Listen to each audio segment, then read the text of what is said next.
Hola, ¿qué tal? Bienvenidos a Pensamiento Libre, el programa de la Universidad Iberoamericana de Puebla. En esta ocasión vamos a platicar sobre indígenas del ayer y de hoy con Birgitta Leander. Bienvenida. Gracias. Quédese con nosotros.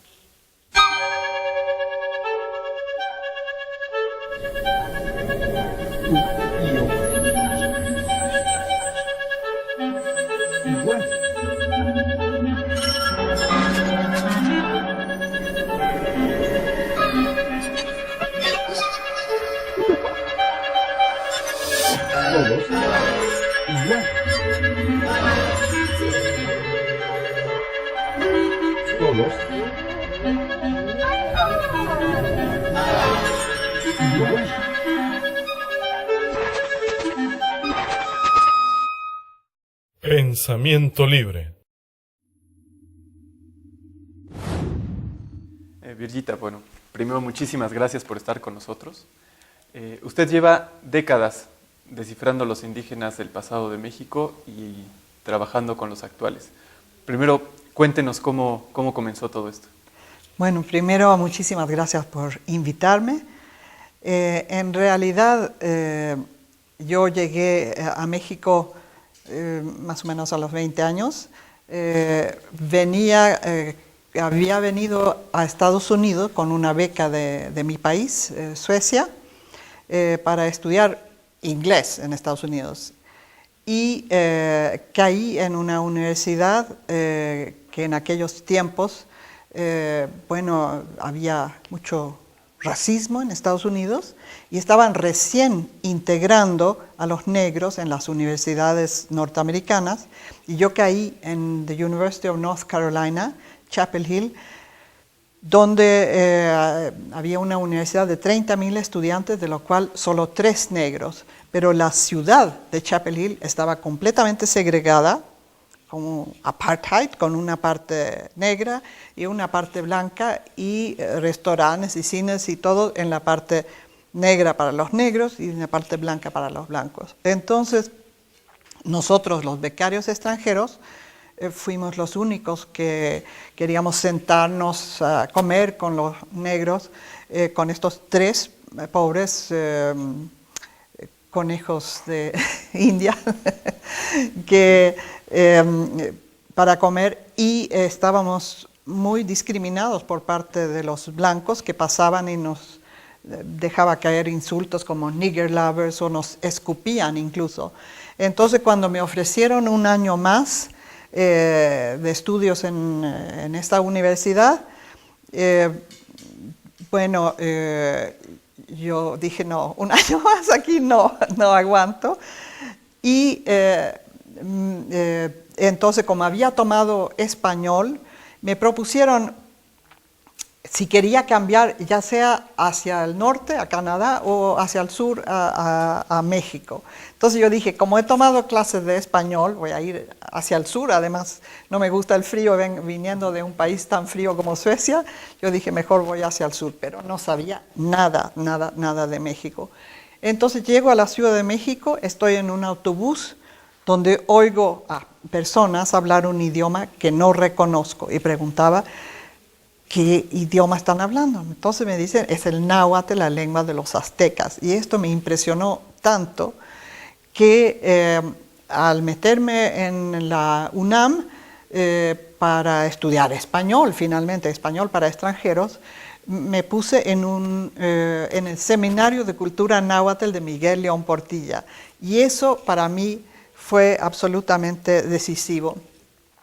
Yo había empezado en Europa a estudiar para ser dentistas y cambié completamente de rumbo, y empecé a estudiar antropología, porque al principio era solamente estudiar español, pero se me ocurrió hacer una tesis sobre la influencia del náhuatl al español de México.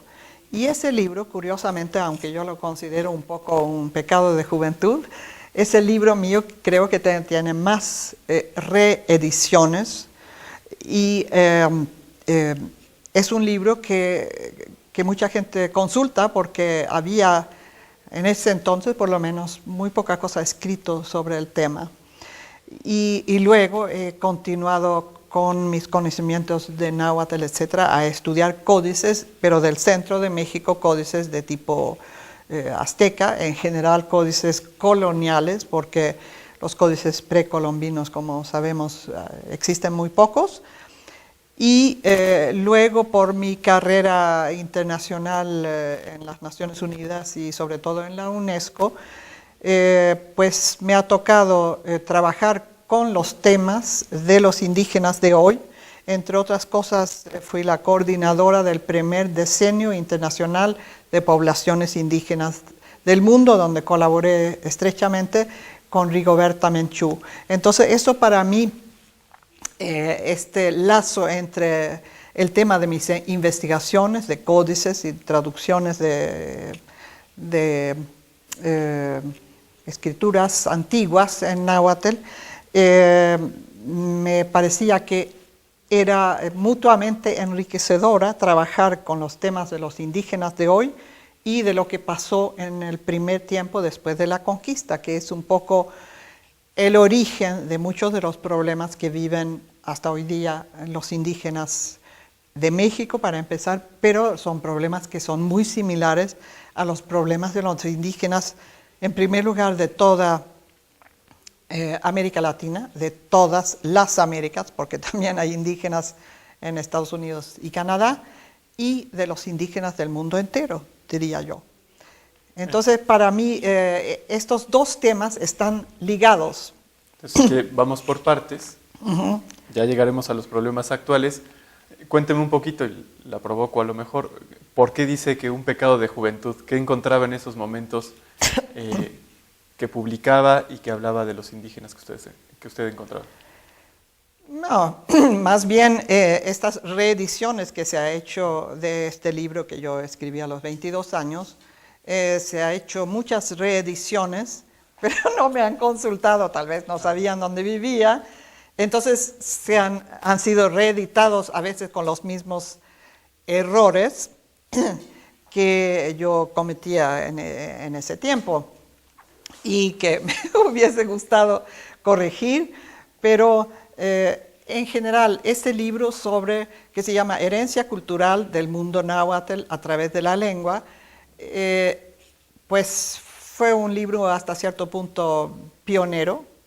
Y es un poco curioso que una sueca haya escrito ese tema, porque yo pensé cuando escogí el tema, debe haber cualquier cantidad de cosas escritas sobre el tema, pues resulta que no había, entonces lo que yo he descubierto además es que muchas de las palabras que vienen del náhuatl, que tiene que ver muchas veces con plantas que existían aquí, el tomate, el cacao, el chocolate, etcétera, o el mundo natural entre los animales, por ejemplo, el ocelote, todo ese tipo de palabras que representaba cosas que no existía en la Europa de aquellos tiempos, pues se adoptó también la palabra y entonces existen estas palabras en muchos idiomas que se hablan en Europa y en otras partes del mundo, porque llegaron esos productos como consecuencia de la conquista. Y cuéntenos, ¿qué más decía esa herencia, ese primer vistazo al mundo que encontraba, que eran años 60, ¿no? Sí, o sea, yo lo que hablo de ahí, en los diferentes capítulos que he hecho, o sea, sobre el mundo de las plantas, el mundo de los animales, y etcétera, es también la aportación del mundo indígena prehispánico al mundo en general. Pues ya sabemos que había una serie de cosas que heredamos de los pueblos indígenas. Hay cosas que también los españoles encontraron primero en el Caribe, como el maíz, por ejemplo. La palabra maíz no es náhuatl. Y una serie de frutas como guayaba, guanábana, etcétera, que encontraron primero en el Caribe y entonces les pusieron los nombres que se usaba en el Caribe para esas frutas, en las lenguas indígenas que en ese momento existía en el Caribe. y que hoy día están prácticamente desaparecidas. Yo digo prácticamente porque sí hay una lengua que sí ha persistido, en los garífunas, que bueno, aunque están ya muy mezclados con los negros y de apariencia parecen negros, pero es un pueblo indígena que vive en, por ejemplo, la isla de la Dominica y también en las costas del Caribe, en Centroamérica. Y cuéntenos, ¿qué pasó después? ¿Cómo fue incursionando en este tema de los códices, de los, si podemos llamar así, sistemas de comunicación? ¿Cómo arribó ahí?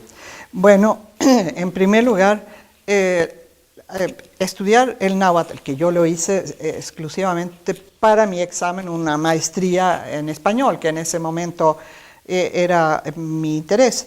Pero una vez que yo andaba paseando en la Lagunilla, en México, encontré un códice que había sido publicado, que en ese momento se llamaba Códice Mariano Jiménez, y que tenía un texto en náhuatl y tenía pictografía y tenía texto en español. Yo suelo decir que era una especie de piedra de Rosetta azteca, porque tiene explicaciones muy detalladas sobre lo que contiene la parte pictográfica. Y además descubrí que ese códice Mariano Jiménez era el nombre de un gobernador de Michoacán en ese momento, que parece que ayudó al autor de esta publicación al principio del siglo XX, 1902, se cree que se publicó, pero no tiene fecha,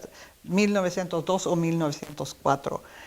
Era Nicolás León que publicó esto y por lo visto pensaba que el texto náhuatl que contiene era un comentario de la pictografía, y yo al estudiar este códice, principalmente por mi interés en el náhuatl, descubrí que eran dos códices. Si le parece, dejamos en esta frontera, hacemos una pequeña pausa y en el siguiente bloque me platica qué decían los códices.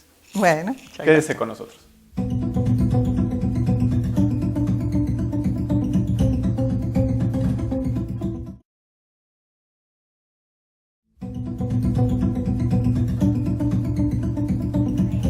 Volvemos a Pensamiento Libre y estamos platicando de los indígenas de ayer y hoy. Me estaba contando que se encuentra un códice en la Lagunilla que primero tiene el nombre de un exgobernador y después usted dice hay que renombrarlo.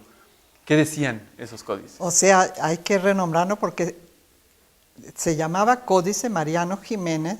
El problema es que está en singular y se trata de dos documentos diferentes que no tienen nada que ver uno con el otro. El primero, que yo publiqué la primera vez por el Instituto Nacional de Antropología e Historia, yo lo nombré por el pueblo de su procedencia, que es un pueblo que hoy día no existe, pero se llama Otlaspan, el Códice de Otlaspan lo llamé. Luego, en muchos congresos de americanistas desde esos años, he ido presentando el otro documento, un texto náhuatl. Yo llamo códices a los dos porque yo sé que en México hay un poco el prejuicio, diría yo, de solamente que un códice tiene que tener imagen. Sin embargo, códice significa simplemente documento antiguo y no con o sin imagen. Este segundo documento, que es el texto náhuatl, que probablemente tenía una imagen porque se trata de un pleito de fronteras, seguramente había un mapa que lo acompañaba, un mapa tipo pictográfico, porque se refieren a ese mapa para hablar de la frontera entre dos pueblos que estaban en pugna. Actualmente estoy publicando una obra de 5 volúmenes con 4 códices, de lo cual 2 códices son el Códice de Otlaspan y el Códice de Tepejic, y los otros códices, además de un quinto volumen que trata de los indígenas de hoy, que es un tema con el cual he trabajado mucho, sobre todo dentro de la UNESCO, como consultora en cuestiones indígenas dentro de la UNESCO, donde colaboré estrechamente con Rigoberta Menchú.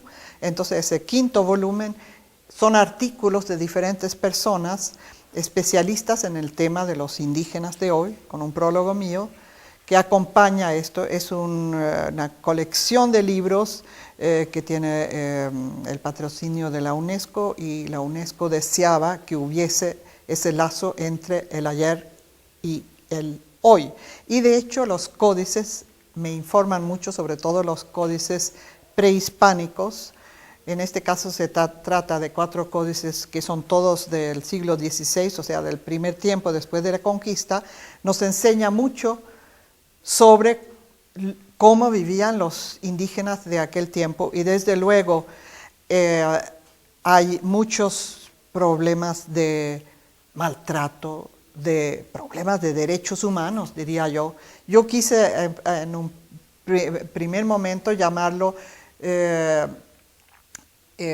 discriminación y derechos humanos en el México colonial, pero la UNESCO objetó lo de derechos humanos porque dijo no existía ese concepto en el siglo XVI, de manera que finalmente con el quinto volumen que trata de los problemas de los indígenas de hoy, con los artículos de otras personas, de personalidades muy importantes, entre otros el doctor Rodolfo Stavenhagen, que fue el relator especial de las Naciones Unidas para los derechos humanos de los pueblos indígenas del mundo. Y a mí me tocó dentro de la UNESCO ser la primera coordinadora del Decenio Internacional de las Poblaciones Indígenas del Mundo. Entonces relaciono el problema de los indígenas de México hace 5 siglos con los problemas que pueden persistir hoy, con los problemas que tienen la mayor parte de los indígenas del mundo, inclusive en mi propio país, en Suecia, donde está uno de los escasos pueblos indígenas de Europa, que en la zona de Laponia, de donde viene mi familia, que está dentro del círculo polar, los lapones que asimismo se llaman samis, y tengo una abuela que pertenece a esa etnia de los samis, y creo que de ahí nació probablemente mi interés por los indígenas. Era una persona que era especialista en las tradiciones orales. En lugar de leernos cuentos en libros, podía contar durante horas historias en su tradición de tradiciones orales sobre, claro, sobre temas de esa zona del mundo que es extremadamente fría, dentro del círculo polar, o sea, hay principalmente unos bosques impenetrables, que en aquella época por lo menos había lobos, había osos, etc. Y ella contaba historias muy temibles sobre esto. Y han sufrido esos pueblos los mismos problemas que han sufrido los de México y los de otras partes del mundo. A mi abuela le prohibían hablar la lengua de los samis en la escuela. Si la pillaban hablando esta lengua en el recreo, era castigada y le amenazaban con expulsarla de la escuela si seguía hablando en esa lengua. Y yo sé que hasta muy recientemente ha pasado cosas similares aquí en México. Afortunadamente ya no es el caso, pero tengo conocimientos personales de indígenas que iban a la escuela y si hablaban su lengua, en este caso un indígena de la Nahuatlata de la zona de Puebla, que si hablaba en su lengua también era castigada en la escuela. Entonces estos son fenómenos que no solamente son exclusivos de Suecia y de México. Mi Villita ha destacado como consultora en temas indígenas para la ONU, la UNESCO y otros organismos internacionales. Funge como traductora de códices del náhuatl al inglés, francés y sueco.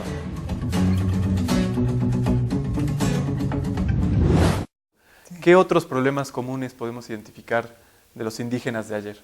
Bueno, en primer lugar yo diría que lo de la lengua es parte fundamental de algo que se suele llamar el patrimonio intangible. En la UNESCO a mí me tocó ser la persona que diseñó el programa del patrimonio intangible, que en ese momento se llamaba el patrimonio no físico, a diferencia del patrimonio físico, que es, por ejemplo, la ciudad de Puebla, que pertenece al patrimonio de la humanidad, pero patrimonio físico. Entonces, todo lo que tiene que ver con el patrimonio inmaterial, que son todas las costumbres, los rituales, todo lo que tiene que ver con la identidad del indígena, yo creo que forma parte de problemas que empezó a perder hace 5 siglos en México y que muchos de los pueblos indígenas perdieron cuando fueron conquistados o dominados por otros pueblos. Pero hay otros problemas que son más concretos, diríamos, que es, por ejemplo, el despojo de las tierras, que es el inicio de los problemas de pobreza que viven muchos pueblos indígenas, tanto en México como en otras partes del mundo.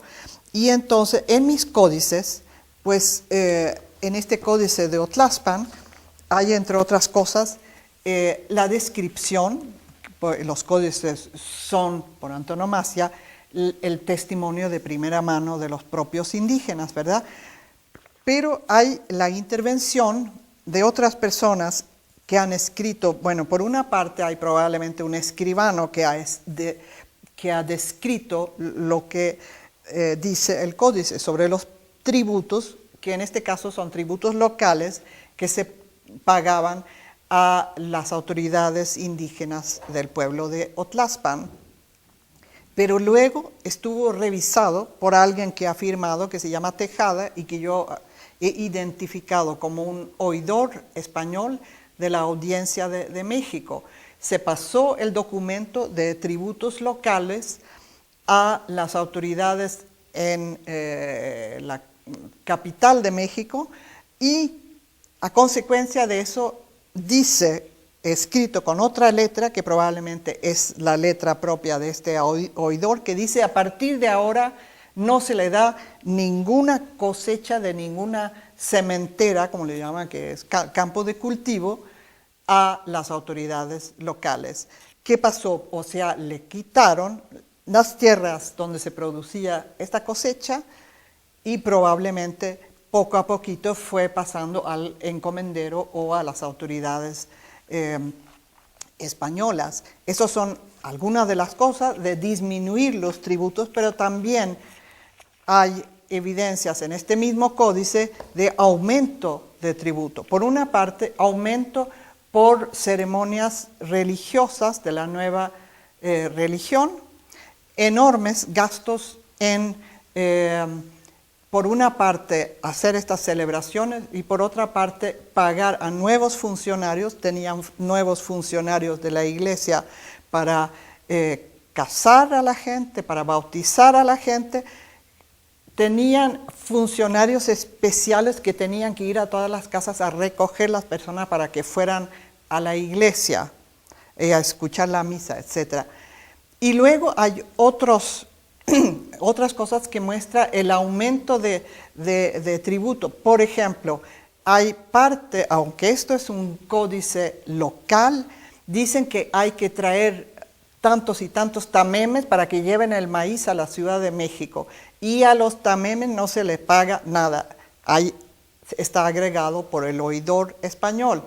O sea, usaban el mismo coatequitl, que es el trabajo comunitario, para llevar el maíz a la Ciudad de México, a las autoridades españolas. También tenían que llevar ladrillos. Los maceguales del pueblo de Otlaspan tenían que hacer ladrillos para que los españoles en la Ciudad de México construyeran sus viviendas. Luego hay, por ejemplo, hay una página que es muy importante en este códice, que hasta se ha escrito tesis doctorales en Estados Unidos sobre una página que habla de la demografía, donde incluyen a las mujeres de los más iguales como tributarias. Ellas antes estaban exentas de pagar tributo, sí. Pero a partir de este momento agregan a las mujeres y cuentan a las mujeres, y es muy interesante porque hay una cifra de cuántas mujeres había en ese pueblo que se puede comparar con cifras que aparecen en los documentos de los españoles, como suma de visitas de los pueblos de la Nueva España, por ejemplo. Si le parece, hacemos otra pausa y en nuestro tercer bloque retomamos el tema de las mujeres y el mundo indígena. Okay. Volvemos.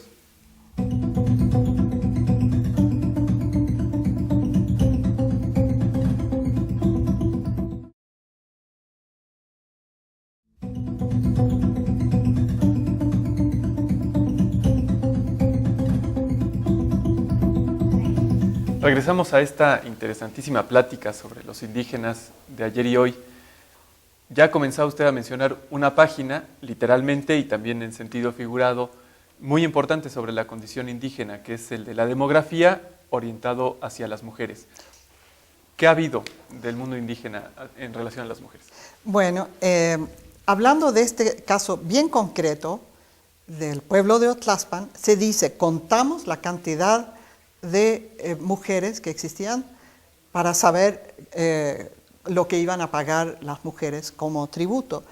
Y dan la cifra de 2.000 mujeres. Entonces, uno puede más o menos calcular si había 2.000 mujeres, probablemente había más o menos 2.000 hombres, había niños y había esclavos y había nobles que no pagaban tributos. Pero llegamos a una cifra probable del pueblo de Otlaspan en el año 1549, que es muy superior a las cifras que dan las fuentes hispánicas de la misma época. Por ejemplo, suma de visitas de los pueblos de la Nueva España o epistolario de la Nueva España mencionan el pueblo de Otlaspan, pero con cifras que parecen muy exactas, dicen cuántas casas había, cuántos hombres, cuántas mujeres, cuántos niños, etc. Pero son cifras muy inferiores y entonces uno se pregunta, ¿quién miente? ¿Los españoles o los indígenas? Entonces, yo tengo tendencia de creer que no tenían por qué mentir en los códices sobre la cantidad de mujeres que había, y tengo más bien que la duda de que si había alguna razón para los españoles de mentir en sus documentos oficiales.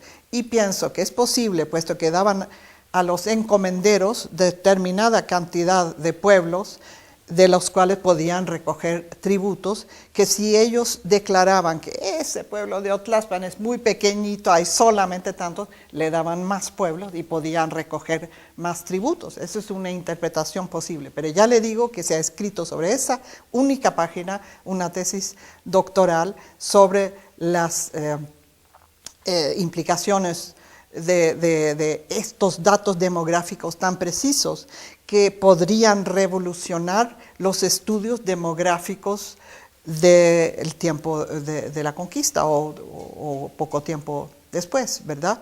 Pues sabemos que murió un montón de indígenas por enfermedades contra las cuales no tenían inmunidad, lo cual también hay que tomar en cuenta, pero hay demógrafos del tiempo de la conquista que usan estos datos que aparecen en los códices y en este códice especial en la lámina particular sobre la cantidad de mujeres que había en el pueblo de Otlaspan.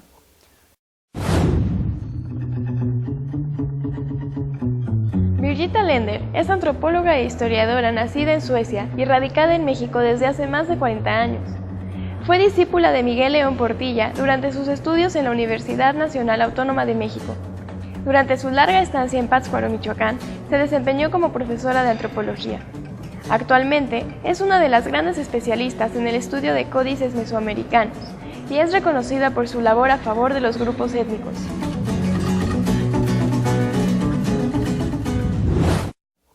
Y más allá del número, tenemos como también una fotografía de cómo estaba esa sociedad, en qué sitio ponía a las mujeres esa sociedad. Bueno, o sea, no hay que idealizar tampoco la situación en el mundo prehispánico. La sociedad prehispánica era una sociedad muy jerarquizada, ya lo sabemos, había nobles y había esclavos, etc.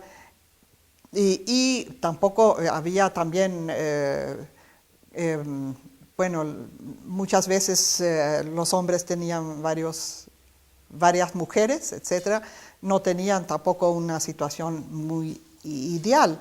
Sin embargo, sabemos que había poetisas femeninas y había mujeres también políticas que tenían posiciones importantes. Había deidades femeninas y había también el aspecto femenino y masculino del poder.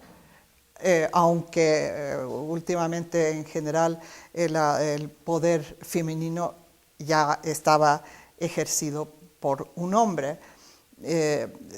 Yo no diría que la situación de la mujer ha empeorado tanto en relación con el mundo prehispánico, aunque sabemos que entre los indígenas las mujeres en general tienen una situación particularmente vulnerable, pero yo creo que las mujeres, bueno, viniendo de un país como Suecia, que estamos un poco orgullosos de tener una igualdad, una emancipación de la mujer bastante avanzada, yo creo que entre las mujeres en América Latina, las indígenas no son las únicas que sufren una discriminación o un menosprecio en la sociedad. Yo creo que sí, es un problema que también viene traído del mundo hispánico, si usted quiere.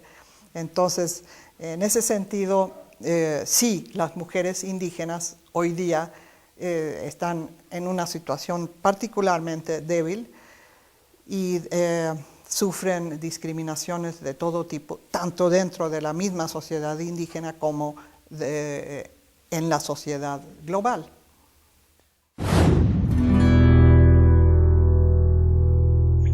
Juan Manuel Martínez Lubier ha centrado su interés académico en campos como derechos humanos, economía social solidaria y desarrollo sustentable y medio ambiente, entre otros. Entonces ya nos corrimos al tiempo presente, Sí. justamente por donde terminamos el tiempo pasado con las mujeres. ¿Qué en el tiempo presente, en relación a estos dos espacios, la tenencia de la tierra o la relación con la explotación económica basada en la tierra, qué de las identidades y las culturas indígenas de nuestro tiempo? Yo creo que estos códices, el estudio de estos códices son sumamente importantes y a mí me tocó trabajar en la UNESCO con la Declaración de los Derechos de los Pueblos Indígenas del Mundo, que fue un problema enorme. Estuvimos durante 20 años en el sistema de las Naciones Unidas tratando de pasar esta declaración sobre los derechos de los pueblos indígenas, que uno de los principales problemas fueron las reclamaciones de tierra que tenían los pueblos indígenas y que han empezado a exigir la devolución de tierras basándose en documentos antiguos. Han empezado sobre todo durante los últimos 20 años, cuando incluso los organismos internacionales como la UNESCO, las Naciones Unidas, etcétera, se han interesado por estos problemas y creo que forma parte de la emergencia, pero el problema de la tierra fue uno de los puntos claves que hizo que hubo tanta dificultad para pasar estas leyes. Y ya lo vemos en muchas otras partes, tanto en América Latina como en todas otras partes del mundo. El problema que uno ve en Chile, hoy día con los mapuches, que ha habido huelga de hambre, etcétera, tiene que ver mucho con la cuestión de la tierra, que ha ido disminuyendo bajo los gobiernos de derecha y la dictadura y bajo los gobiernos democráticos, que ha ido disminuyendo de año en año la cantidad de tierra que tiene cada indígena en Chile. No es el único país de América Latina, ni el único país en el mundo donde los indígenas tienen sus reclamaciones de tierra, que por una parte tiene que ver con la sobrevivencia y sobre la pobreza, que muchas veces está relacionado con la pérdida de tierras, sino también hay, por ejemplo, cerros sagrados, hay lugares arqueológicos que ellos todavía están ligados a esos lugares y que son usados para otros fines. Entonces, el problema de la tierra es fundamental y constituye para mí un lazo fundamental entre los problemas vividos hace 5 siglos y los problemas que viven los pueblos indígenas de hoy, que está sumamente estrechamente relacionado con los problemas de la pobreza de los pueblos indígenas, que por desgracia en América Latina y México no es una excepción, no es un problema que se va resolviendo, sino todo lo contrario, va disminuyendo la situación económica de los indígenas en muchas partes del mundo, a pesar de esta emergencia de la cual hablo. Platíqueme entonces de este México indígena de hoy. ¿Cómo lo mira usted? Pues yo pienso que México no está consciente de la enorme riqueza que tiene en cuanto a su multiculturalismo, su multilingüismo, etc. México es uno de los 8 países del mundo que tiene la mayor riqueza de lenguas, riqueza lingüística, y la UNESCO tiene la consideración de que si un patrimonio, ya sea tangible o intangible, se destruye, no es un problema del país en que se encuentra ese tesoro, sino es un problema del mundo entero. Si las pirámides de Egipto se destruyen, no es un problema de Egipto, es un problema de toda la humanidad que se empobrece. Si se muere una lengua indígena en México, no es un problema solamente de México, es un problema de toda la humanidad. Sobre todo cuando se trata de lenguas, de culturas que tienen una tradición tan rica, que tiene escritura, que tiene poesía, que tiene monumentos, etc. Y hoy día yo veo con gran tristeza cómo van muriendo las lenguas en México y cómo hay una conciencia insuficiente sobre la gravedad de ese problema. Yo veo aquí alrededor de Puebla, donde se habla el náhuatl, que la gente que habla el náhuatl son sobre todo los mayores. Y se suele decir en la UNESCO y en otras partes, donde una lengua es hablada principalmente por la gente de edad, esa es una lengua moribunda. Yo veo aquí, la gente que habla la lengua indígena es la gente que tiene 70 años o más. Los que tienen alrededor de 50 entienden, pero no hablan. Y los que tienen 40 y menos, ni hablan ni entienden. Entonces, ¿eso qué significa? Que los que hoy día entienden, que tienen 50 años, cuando ellos se mueren, ¿cuántas décadas más dura? Cuando ellos se mueren, pues se habrá perdido la lengua. O sea, claro que las comunidades que viven cerca de las grandes ciudades están más expuestas que las que viven en el fondo de una selva, pero aún así yo veo muy pronto la desaparición de esta enorme riqueza que posee México. Y creo que para poder cambiar esta situación hace falta un programa, pero enérgico, de, no diría revitalización de las lenguas, sino de enseñanza de las lenguas, tal como se enseña, por ejemplo, el inglés. Por lo menos una vez a la semana, que todos los niños de México, indígenas o no indígenas, tuviesen por lo menos 1 hora a la semana de náhuatl y 1 de maya. Y en la zona donde se habla otra lengua, totonaca o lo que sea, que también todos los niños, no solamente los niños indígenas, tengan una clase o varias a la semana de enseñanza de esta lengua.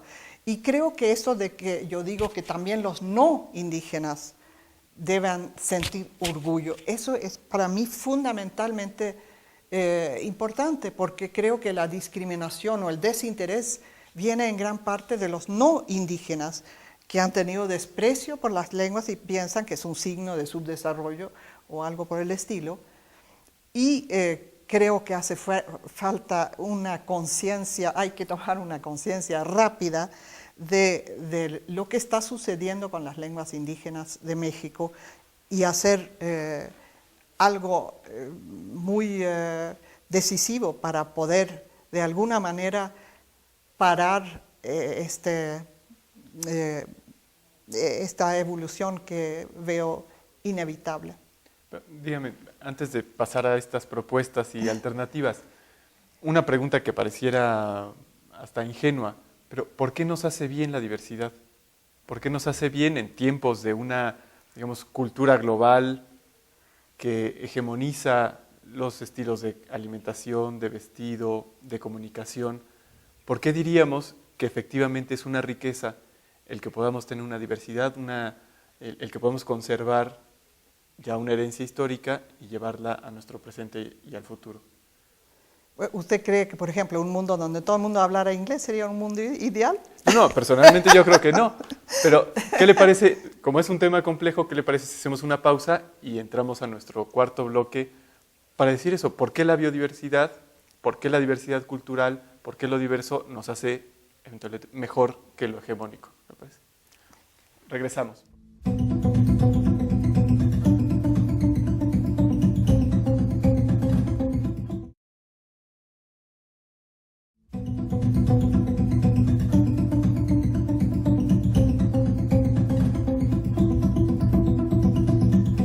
Volvemos, dejamos el último bloque con una pregunta que podía ser ingenua, obvia su respuesta para algunos, complicada para otros. Pondría un contexto. Para el inicio de los 90, Francis Fukuyama decía, ya, llegamos al fin de la historia. Ya de aquí en adelante solamente hay que aplicar lo que ya sabemos. Se acabaron la pugna entre los dos bloques políticos, etcétera, etcétera, ya. Y después hemos tenido traducciones que nos han dicho que ya el sistema político es uno, el económico es uno, y también la cultura es una. Y solamente hay una cultura dominante. ¿Por qué ante ese paradigma de nuestro tiempo podríamos decir otra opinión? Que más bien la biodiversidad, la multiculturalidad nos hace bien a todos como planeta. No sé si podemos adelantar alguna respuesta por ahí. Bueno, yo curiosamente también me he interesado por los problemas ambientales, los problemas de la biodiversidad, entre otras cosas. Y bueno, ya se sabe que el empobrecimiento de la flora y la fauna en el mundo, o sea, la disminución de la biodiversidad, es un problema que conduce a un empobrecimiento de nuestro planeta. Y yo creo que el empobrecimiento de nuestro mundo espiritual, si usted quiere, en comparación con el medio ambiente que es físico, ¿verdad? También creo que es triste ver que este mundo tan rico y tan plural se vuelva más pobre, más... bueno, por ejemplo, yo cuando voy a México siempre me he visto de esta ropa típica mexicana, porque yo digo, no dejen que estas cosas tan bellas se pierdan. Cuando veo a los estudiantes en las universidades mexicanas, donde el 90% usa el blue jeans, pienso, qué tristeza que no aprecian lo que tienen. Y veo en las tiendas donde hace 3 o 4 años vendían cosas mexicanas, está lleno de ropa de la India. ¿Por qué? O sea, se van perdiendo las riquezas, las bellezas. Yo no digo que solamente para el turismo, uno de los atractivos mayores que tiene México es su multiplicidad de culturas, su artesanía, todo eso, sino también para la identidad de los mismos pueblos. Y los mismos pueblos se han rebelado contra esta cosa que al mediados del siglo XX se decía, gente con buenas intenciones decían, todos los indígenas deberían tener mejor educación, mejor salud, un nivel económico mejor, etcétera, pero que olviden sus lenguas, etcétera, porque todos tienen que saber español, por supuesto que tienen que saber el idioma oficial de un país, pero eso no significa olvidar la otra lengua. Cualquier niño, sobre todo antes de los 7 años, se sabe que no solamente pueden aprender varias lenguas sin mayor problema, con una pronunciación perfecta, sino que además eso los pone más inteligentes. Es sabido que el multilingüismo, la necesidad de niños pequeños de tener que hacer combinaciones entre neuronas para traducir de una lengua a otra, hablar una lengua con mamá y otra lengua con papá y una tercera lengua con la sociedad, es una ventaja, no una desventaja. Entonces los niños indígenas hasta cierto punto tienen una ventaja que es el multilingüismo, que los va a hacer más inteligentes no solamente para aprender otras lenguas, sino para matemáticas, para cualquier cosa, porque es ventajoso, además de que es importante para su identidad. Y creo que la identidad mexicana es una identidad múltiple. Si usted vive en la zona totonaca y no sabe nada de la cultura totonaca, a pesar de que a lo mejor es descendiente 75% biológicamente de los que conquistaron este país, de todos modos, culturalmente, usted participa en la herencia que tiene esta zona, culturalmente, lingüísticamente, etcétera, y creo que es interesante que se interese por eso. Yo sé que en la Ciudad de México están introduciendo el náhuatl como una lengua que debe aprenderse, creo, desde la primaria, y he sabido que el señor Ebrard está tomando clase de lengua de náhuatl 2 veces por semana. Yo creo que hay algunos que reconocen esta importancia, pero creo que un empobrecimiento del mundo, tanto cultural como biológico, sería muy triste.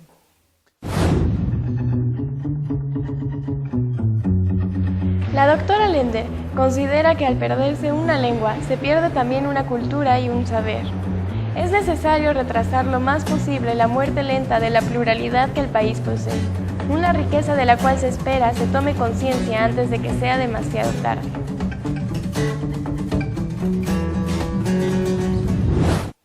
¿Y qué mira usted además de que nos platique de su medalla, que está ahí, me imagino esa medalla habla de lo que usted ve hacia adelante? ¿Qué podemos esperar en el corto plazo? Venimos de una historia aguda a partir del movimiento del 94, la propuesta de los acuerdos de San Andrés, después cómo pasó la ley indígena vigente. ¿Qué podemos esperar para México en el corto plazo? Y platíquenos qué significa eso. Bueno, en primer lugar, esta es la Orden del Águila Azteca que tuvo el gobierno de México la gentileza de ofrecerme, y por otra parte hay una medalla de doctorado honoris causa que me ofreció aquí la Universidad de las Américas en Puebla, y creo que es un reconocimiento a la lucha que yo de alguna manera trato de tener con mi visión de afuera, de la situación de México. Y porque creo que uno muchas veces cuando vive adentro de una situación determinada, tiene dificultad de ver la realidad.